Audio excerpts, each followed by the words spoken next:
I love your show, but I hate it when you defend these coaches when all they're doing is coach speak. Why do you do this? Hashtag hate kick.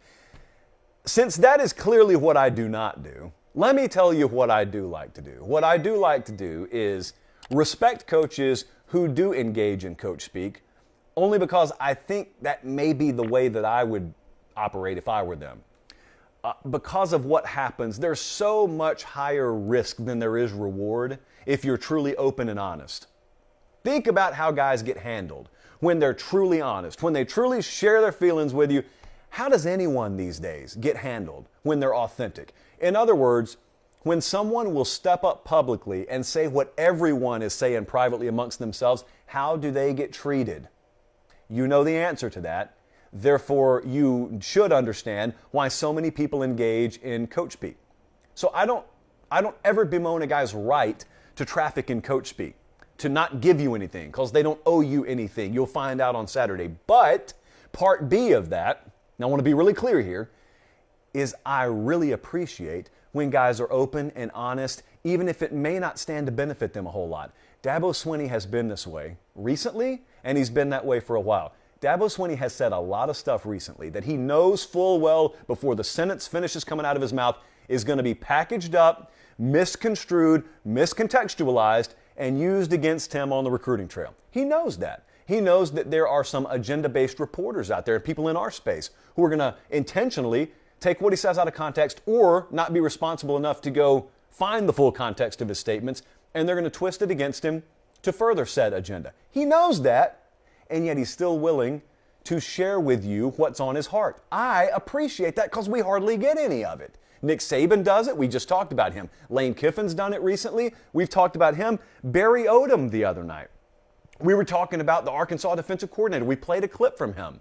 This is actually where one of the allegations came from the other night, because this is not the first time that someone's thrown this at me.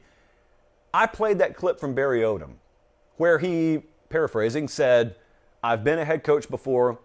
If the right opportunity comes along, I'm going to be a head coach again." Like, I don't deny that. Most guys would not tell you that much. Most guys would never be forthright enough with you to let you ever know anything other than their current job has ever entered their mind, even though you and I both know it's true. Well, Barry Odom was honest with you the other day, and he said, yes, that's there, and maybe one day it's going to be there, and I may take that opportunity, but right now, I love Arkansas, and he listed what he loved about Arkansas. That wasn't coach speak. If you listen to it, I don't know how you got that. Why do you think I played it on the show? It's not because I'm defending coach speak or I'm trying to prop up coach speak.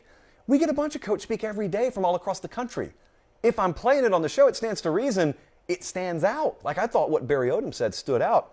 So when these guys, Kirby Smart, I'll tell you another one. Kirby Smart, the day after the national championship game, when he sat down with Reese Davis, he could have given you a laundry list of coach speak bullet points of, well, tomorrow starts a new day. We got 24 hours to celebrate, blah, blah, blah, yada, yada, yada. Yeah, it's philosophical, but it's coach speak. He didn't do that. Kirby Smart took the day after the national championship game on a national platform to talk about the current structure of the college football calendar and how it's leading to so much burnout with guys. We didn't know it at the time, but Matt Luke was about to leave his staff. Perfectly good assistant coach, former head coach. Guys should, in a normal capacity, a normal world, still have a couple of decades on his resume to go. He's out of here. Kirby Smart talked about it the day after the national title game. He gave you that honesty. He said, I don't like where we are. I don't like where we're headed. It's not sustainable. And a lot of good men are leaving the game right now or going to the pro game because it's easier up there, and or they're just getting out of the game entirely because they can't handle it mentally. That's not softness. Okay, there's a certain level of hardness you have to be in that profession.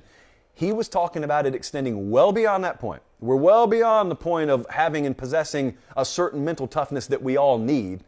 He's talking about the structure of the game being the problem rather than your mental disposition being the problem. When he said that, when Barry Odom talked about weighing a potential job in the future versus what he has now, when Saban talks about NIL and the portal, when Dabo talks about the current landscape of college football and the risk reward on that front, I appreciate that. That's not coach speak. We don't prop up coach speak. If I propped up coach speak on this show, I've got two fictitious people over here in this room who would let me know the moment I walked out of the studio, dude, we just wasted a segment you talking about coach speak. They would let me know.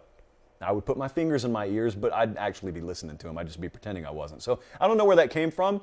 I welcome criticism. I get it all the time, but I thought that was just wrong. And so I figured, let's lower the piñata from the ceiling and beat it around on the show for a while. I appreciate the feedback. I just happen to disagree with it.